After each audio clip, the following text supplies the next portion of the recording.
Alors, toi, tu es un spécialiste, notamment par rapport à ton entreprise, de stratégie éditoriale. Et donc, on se doute bien que là, dans ce temps de crise, il ne faut pas faire comme d'habitude, je le disais. Est-ce que, avant de rentrer dans le sujet, tu peux déjà présenter déjà de quelle promo tu es de l'ESCA, ton parcours rapidement et ta boîte actuelle, qu'est-ce qu'elle fait? Bonjour à tous, donc très rapidement, je suis Marc-Philippe Dubreuil, je suis issu de la promotion 1985 et j'ai un parcours essentiellement dans l'univers des médias qui m'ont amené à la fois à gérer des magazines, en créer, piloter le marketing d'une grosse agence de presse qui était l'agence France Presse, etc. J'ai commencé à travailler dans l'univers du digital en 78. Donc, je suis non pas un digital native, mais un vieil adepte de, du digital. Et j'ai créé, il y a maintenant 5 ans, Scoopiton, qui, pour faire très simple, est une agence éditoriale. C'est-à-dire que nous aidons les marques à construire des stratégies éditoriales. Qu'est-ce que des stratégies éditoriales? C'est tout simplement qu'est-ce qu'on dit, à qui, comment, sous quelle forme, à quels endroits. Et Marion nous en a un petit peu, nous a déjà fait part justement de sa stratégie éditoriale à elle.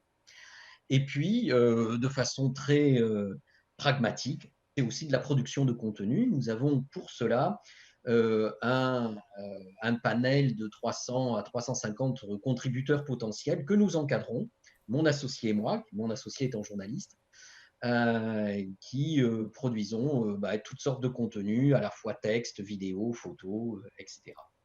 Alors, tu le disais, c'est vrai que étant moi digital natif, je vois beaucoup de gens non digital natifs qui s'en veulent un petit peu. Mais en fait, c'est quand on travaille ensemble et qu'on mixe expérience et pratique et diverses pratiques, qu'on arrive à concevoir des solutions et des propositions qui sont en tout cas pertinentes. Ton expertise aujourd'hui, tu dois être surbooké, donc merci de prendre ton temps pour parler avec nous aujourd'hui. Comment? Est-ce que tu peux nous donner des clés pour tout type d'entreprise? Quelles questions à se poser et comment on fait pour gérer cette ligne éditoriale de maintenant dans la crise pour pas être à côté de la plaque? De toute façon, c'est sans être d'un optimisme béat, c'est une formidable opportunité. Euh, les entreprises, et Marion l'a bien compris dans son action, qui fonctionnent et qui, pour prendre un terme anglo-saxon, performent en quelque sorte, sont celles qui ont créé des liens avec leur écosystème, avec leurs clients, avec leurs fournisseurs, avec leurs partenaires, et qui échangent avec eux.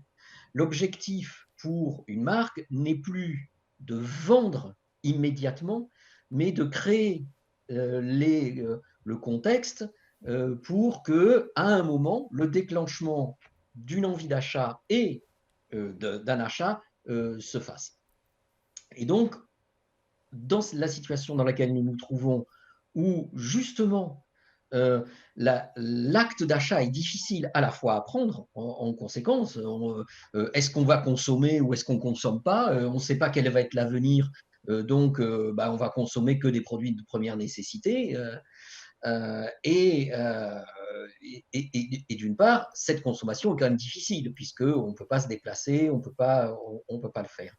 Donc c'est vraiment le moment de construire ou de renforcer ce lien avec son écosystème.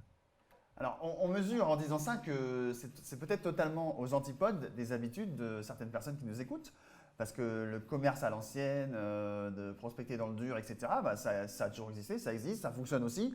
Et là, tu nous dis, dans un moment de crise où on est un peu impacté, je ne sais pas si vous avez lu des articles notamment sur la coupe de deuil, où on n'arrête pas de passer dans des états un peu bizarres, est-ce que c'est pas un peu trop de dire aux gens de se réinventer? Enfin, c'est une trop grosse marche. Ou alors, est-ce que tu pourrais donner des petites marches? D'abord, c'est quelque chose qui est absolument nécessaire. Alors, pour des petites marches, elles se font par l'opérationnel et par la façon de faire. Il est absolument nécessaire, d'une part, de communiquer en ce moment, c'est-à-dire pour 4 raisons principales. Projeter d'abord une mentalité volontariste. On est dans la vie, on n'arrête pas. C'est donc, comme je le disais, maintenir un lien. renforcer cette proximité et puis surtout préparer la sortie, la sortie de crise. Donc, il faut absolument mettre en œuvre des moyens de communication. Alors, il y en a plusieurs, on pourra les explorer ensemble, mais construire véritablement un scénario, en quelque sorte, en 3 épisodes, qui sur ce qu'il faut faire maintenant. Et ça peut être fait. Je reviendrai si on a un petit moment. Nous accompagnons par exemple, deux clients très à l'opposé en termes de financement, de puissance et de taille. D'une part, un cabinet de conseil dans les ressources humaines, et d'autre part, la principale, la plus grande mutuelle d'assurance vie française, regroupant trois grandes mutuelles, qui est Covéa, là-dessus. Donc, il y a la nécessité de faire quelque chose et on peut le faire par petites touches. On n'est pas obligé de se lancer dans une stratégie lourde. Voilà, donc on fait un peu, si vous êtes familier avec le terme de l'effectuation, on fait avec ce qu'on a, avec les moyens qu'on a, et ça nécessite de se réinventer au fil de l'eau. On avait notamment, et c'est une question pour faire un lien avec l'intervention de Marion, qui parlait dans son écosystème et dans ses réseaux d'authenticité, etc. Est-ce que c'est dans ce que vous recommandez de parler des vrais problèmes, ou alors vous êtes ailleurs, enfin... Non, tout à fait, il faut être l'humain. On a fini le temps de la communication promotionnelle, en quelque sorte, ou de la construction d'une image en disant, regardez mon produit ou ma marque ou mon service comme il est beau, et c'est le meilleur du monde. Les attentes, et c'est ce que nous disait aussi Marion dans son message, les attentes des consommateurs, elles sont sur de l'authenticité, sur de l'humain, sur du vrai. C'est pour ça que pour aller vers ça, nous conseillons nos clients de travailler actuellement sur 3 niveaux. Le premier qui est de dire ben, la vie continue, c'est-à-dire montrer signe de vie, expliquer comment on s'est organisé, informer sur les modalités de contact et de fonctionnement, des choses très pragmatiques.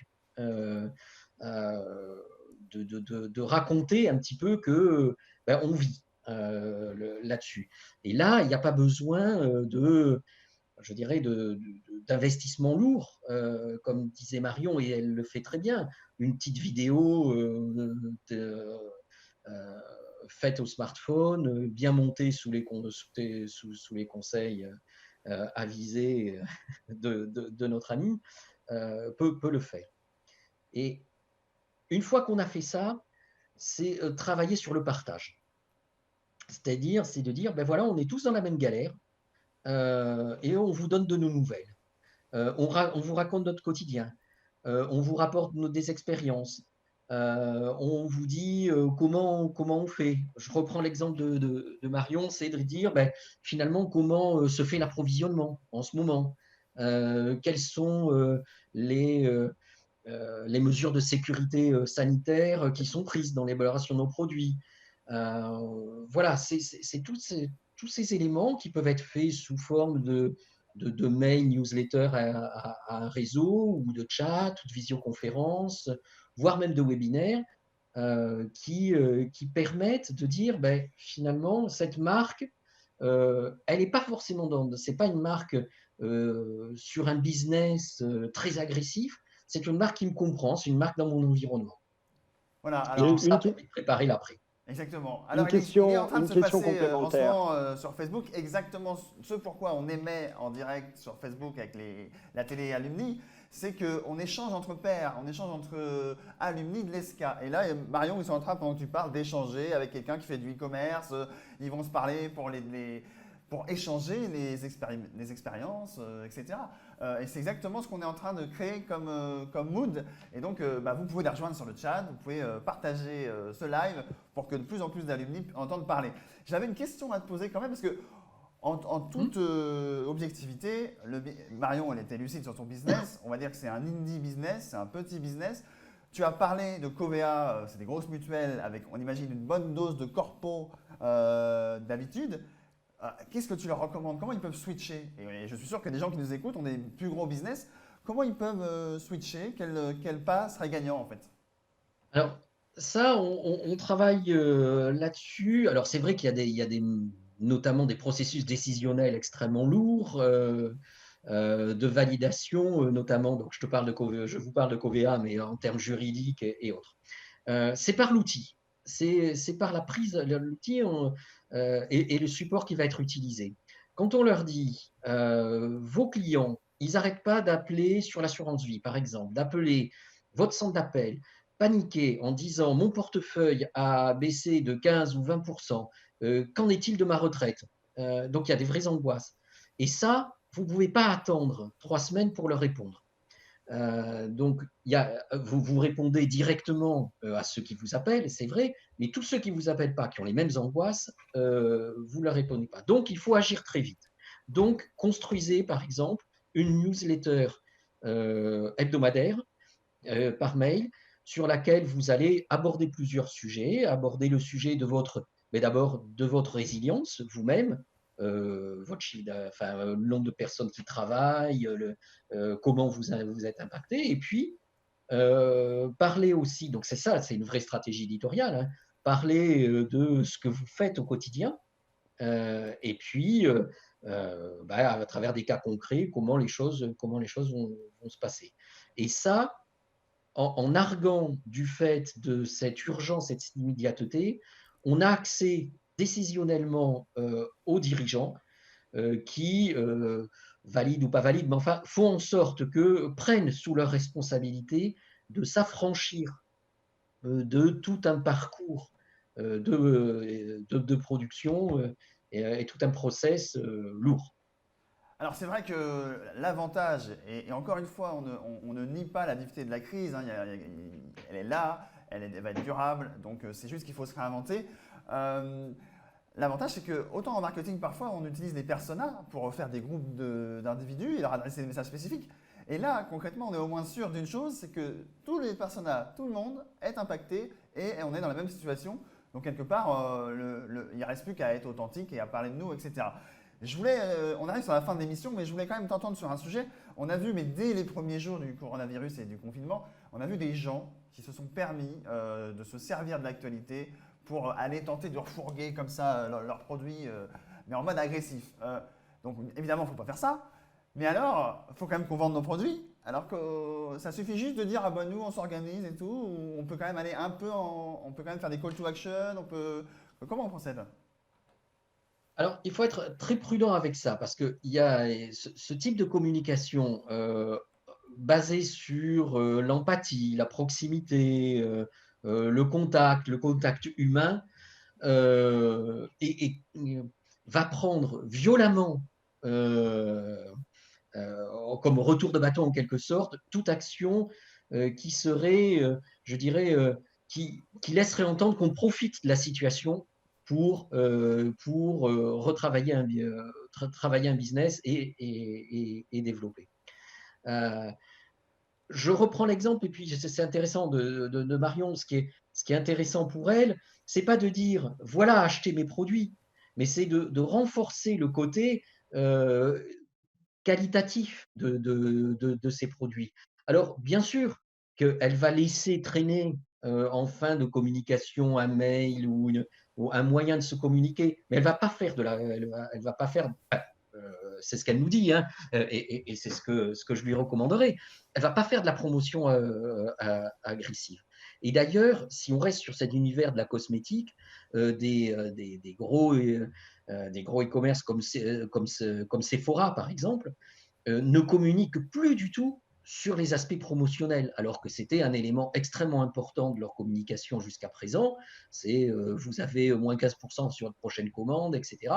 Et ils communiquent sur plein d'autres choses qui sont la sécurité, qui sont, enfin bon, sur plein d'éléments. Ils mettent en place des tutoriels, que sais-je. Et alors, bien entendu, on sait que si on adhère à ce discours et on a besoin de produits, on ira chez eux. Si je peux me permettre juste un dernier parenthèse, l'exemple le plus simple de ce type de communication, c'est celui qui est mis en place depuis des décennies par Apple. Apple ne fait jamais la promotion de ses produits. Apple construit une image. Apple vous promeut, par exemple, quand ils ont lancé la tablette, la possibilité de communiquer de grands-parents à enfants, par exemple. Et puis, si vous voulez faire ça, il faut aller acheter une tablette. Donc, c'est exactement cet état d'esprit qu'il faut avoir. Ne pas se polariser sur la vente immédiate, mais la construction. Et ça se fait sur les réseaux sociaux, ça se fait en digital avec du mail sur le dark social, ça se fait aussi même sur les sites avec ce qu'on appelle la construction de pages piliers, c'est-à-dire que c'est des pages qui ne sont pas des pages de vente, qui sur un site de e-commerce, qui sont des pages de présentation, d'expertise, etc. Et qui sommes-nous, les pages qui sommes-nous, qui sont traditionnellement les plus consultées sur beaucoup, beaucoup de sites. Moi, j'aurais une question complémentaire à te poser, Marc-Philippe. C'est notamment un message à donner à ceux qui ont été tellement pris par leur quotidien pour faire face à la crise, qui n'ont pas mis en place justement cette stratégie éditoriale. C'est trop tard ou on peut encore sauver les meubles? Non, mais bien sûr qu'on peut sauver les meubles. Il faut de toute façon la reprendre dès le départ. C'est-à-dire, la première chose, ne pas oublier de dire je suis vivant. Donc, on a passé 3 semaines, 4 semaines sous l'eau, et puis on peut le dire justement, et expliquer j'ai pas donné de signe de vie pendant 4 semaines, tout simplement parce que j'ai pongé la crue. Voilà. Donc non, il est absolument pas trop tard, mais je crois qu'il faut l'expliquer. Pourquoi on n'a pas été, on a disparu pendant un moment. Et cette disparition, elle peut être aussi liée à la crise sanitaire en disant j'ai été touché, moi aussi, et donc j'ai pas pu travailler pendant un moment.